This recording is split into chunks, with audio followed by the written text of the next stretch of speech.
familia Pet Lovers, bienvenidos un día más al canal. Yo soy Alba Pérez, soy veterinaria, mi número de colegiada es 4894 en Barcelona y hoy os voy a hablar sobre el embarazo en las perras y en las gatas. Os voy a publicar a la vez un post en el blog de la página web www.vetropia.com en el que también vais a tener por escrito toda esta información.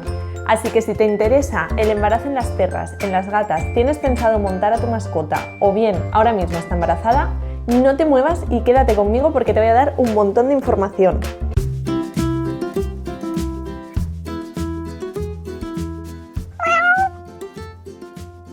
Vale chicos, vamos a empezar. Primero de todo, ¿cuánto dura la gestación en las perras y en las gatas? Tanto en una especie como en la otra tiene una duración aproximada de unos 2 meses, más o menos de unas 9 semanas. Concretamente entre 58 y 68 días. La duración va a ser exactamente la misma sea la raza que sea, es decir, tanto da que sea una raza gigante como una mastina o bien una raza pequeñita como un Yorkshire o una Chihuahua. No importa el tamaño del animal, la duración va a ser siempre la misma. En cuanto al número de los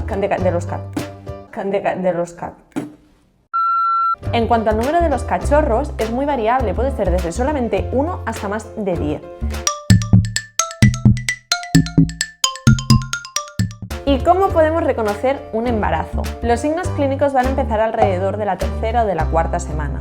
Pensad que el total de semanas, como os he dicho, es aproximadamente 9, por lo tanto va a ser más o menos hacia la mitad del embarazo. ¿Qué podéis notar? Pues podéis notar aumento de peso, podéis notar un aumento del tamaño de las mamas, podéis notar también una coloración mucho más intensa de los pezones. Puede ser que la hembra esté un poquito más chafadita debido al cansancio y al agotamiento que supone el tema de la gestación y también podéis notar un flujo variable a través de la vagina. No obstante, tenéis que tener claro que en el momento que veis todos estos signos clínicos es indispensable acudir al veterinario. ¿Por qué? Pues porque tiene que confirmar que realmente se trate de un embarazo.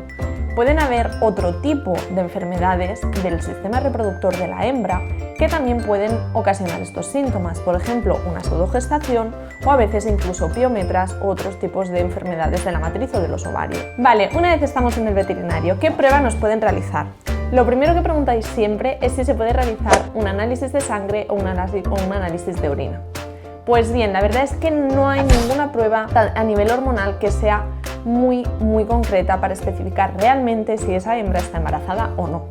¿Por qué? Pues porque ni las perras ni las gatas tienen la hormona coriónica específica, que es lo que nos miden a las mujeres cuando estamos embarazadas. Por lo tanto, los análisis sanguíneos y de orina no nos van a ser fiables en este caso. Por lo tanto, lo que sí que vamos a realizar, seguro, igual que en personas, va a ser una ecografía. La ecografía se puede realizar a partir del día 25 aproximadamente de la monta. ¿Por qué? Pues porque antes de esos días va a ser muy difícil o prácticamente imposible identificar las vesículas o los embriones a través del ecógrafo. ¿Qué nos va a permitir evaluar esta ecografía?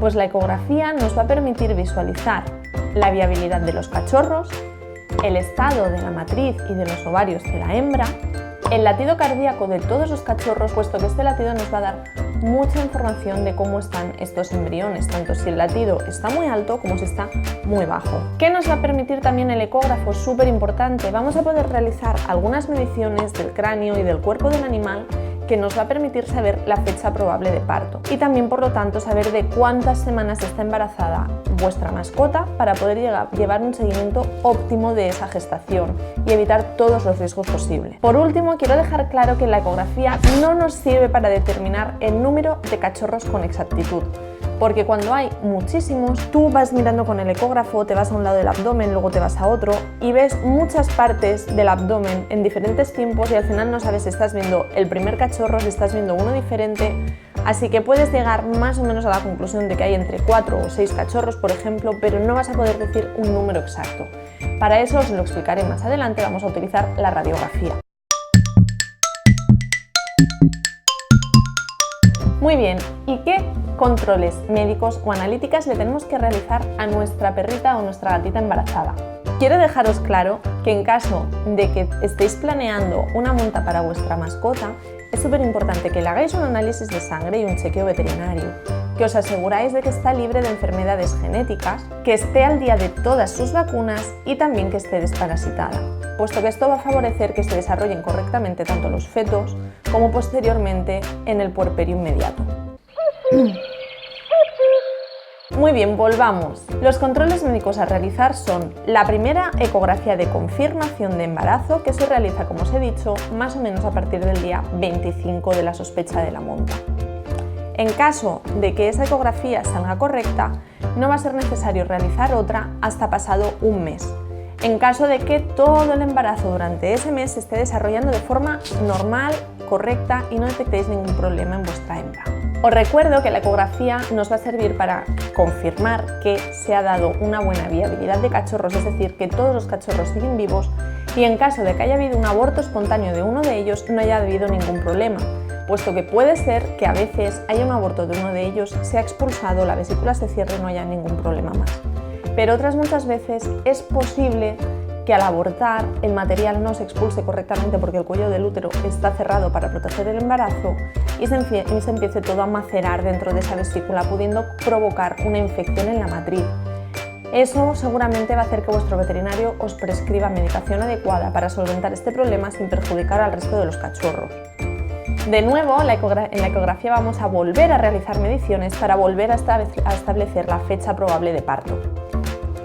Por otro lado, es importante realizar un análisis de sangre aproximadamente a la cuarta o quinta semana de gestación, que es más o menos la mitad de ese embarazo. A los 50 días más o menos, la radiografía no va a ser perjudicial para el embarazo ni para los fetos. Las radiografías van a ser perjudiciales durante las 3 primeras semanas de gestación, puesto que es en esa época en la que se da la organogénesis, que quiere decir que es cuando se están fabricando todos los órganos del animal y es cuando son susceptibles de padecer problemas debido a estar sometidos a radiaciones. Pero en el tercio final de gestación no hay problema para realizar la radiografía, puesto que es necesario hacerla. Nos trae muchas más ventajas que inconvenientes. No obstante, la radiografía nos va a dar mucha información que la eco no nos está dando. La radiografía nos va a servir, por un lado, para contar con certeza el número de cachorros.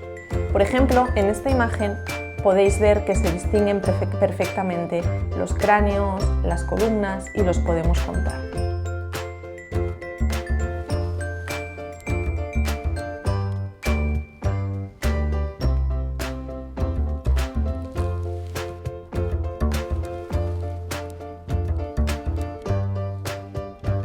Os pongo también otra radiografía que os sirva como ejemplo.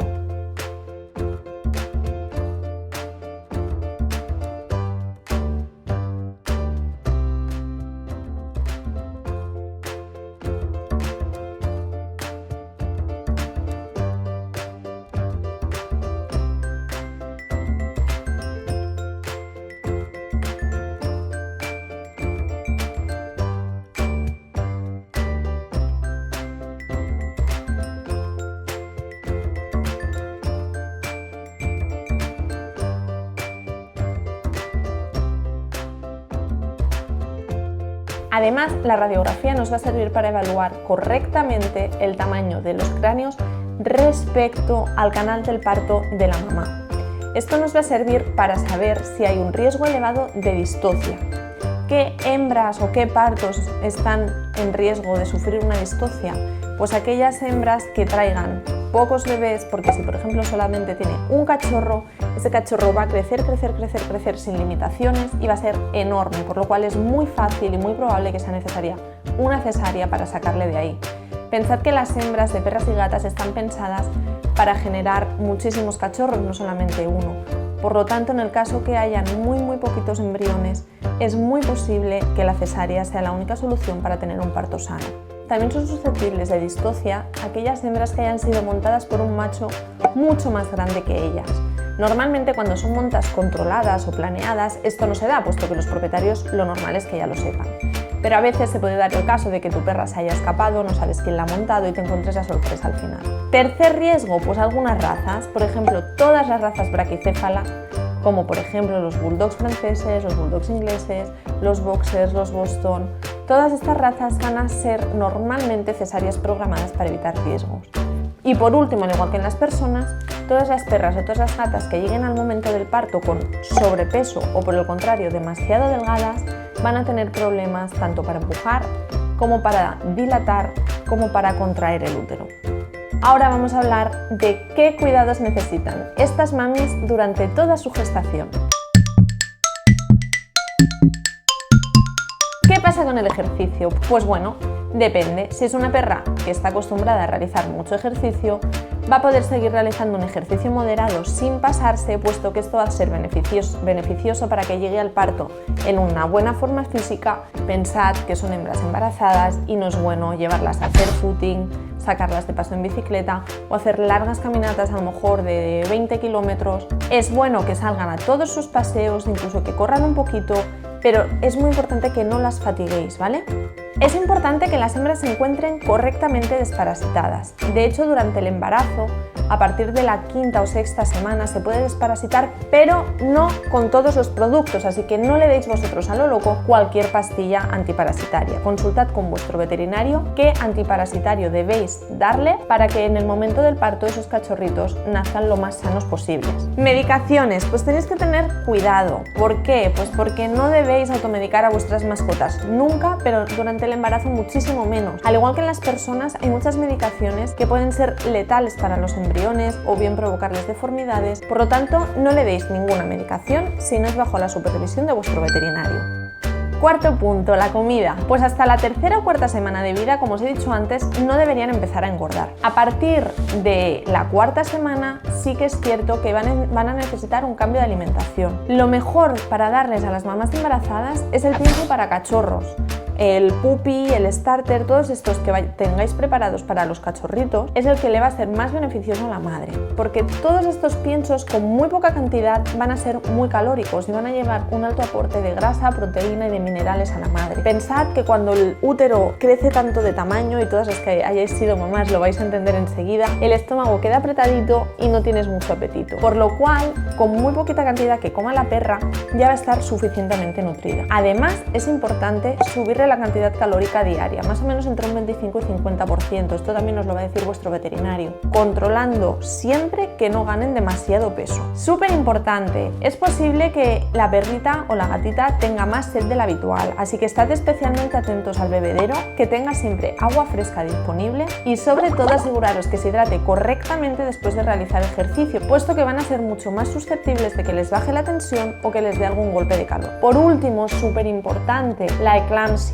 Al igual que en las personas, ellas también pueden sufrirla. Normalmente, si la sufren es debido a un problema con la alimentación y habitualmente es debido a un problema con el balanceo del calcio o de otros minerales o electrolitos. Quiero remarcar que este problema es muchísimo más frecuente en perras que en gatas, y lo que le vais a poder notar en casa es que la perra está como mucho más inquieta, no para de un lado para el otro, puede que empiece a tener como pequeños temblores que al principio sean casi imperceptibles y que poco a poco vayan yendo a más, llegando a ser espasmos fuertes e incluso pueden perder el conocimiento. En caso de que sospechéis o estéis viendo sintomatología similar, acudid al veterinario de urgencias sin pensarlo, puesto que es una patología muy grave, puede acarrear la muerte del animal y es importante que se queden ingresadas, se realicen analíticas y se suplementen con fluidos intravenosos adecuados a cada hembra. Y os recuerdo que la última semana de gestación, esta mami va a querer hacer un nido.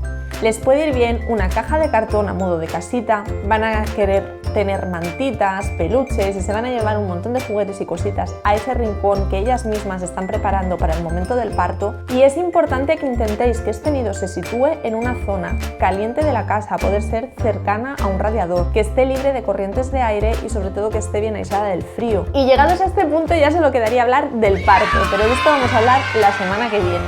Así que hasta aquí el vídeo de hoy. Ha sido más cortito que los últimos, puesto que los últimos han sido muy largos debido a que han sido sobre alimentación sobre todo. La semana que viene, ¿de qué vamos a hablar? ¿Cómo reconocer el parto? ¿Cómo vais a saber que se está acercando el momento del parto y ese momento tan esperado pero a la vez que os asusta mucho? ¿Cómo actuar en el momento del parto? ¿Cómo saber cuándo ir al veterinario o cuándo podéis seguir en casa? ¿Cómo atender este parto y cuándo es necesaria la cesárea? ¿De acuerdo? Espero que este vídeo os haya sido útil. Si tenéis más dudas sobre la gestación de las perras y las gatas, dejádmelo en comentarios, o por el contrario podéis entrar en la página web www.vetropia.com, en la que me podéis realizar cualquier tipo de consulta vía online gratuita o bien a través de redes sociales tanto de Instagram como de Facebook. Gracias por haber pasado este ratito conmigo, pet lovers, y nos vemos la semana que viene. Un beso a todos.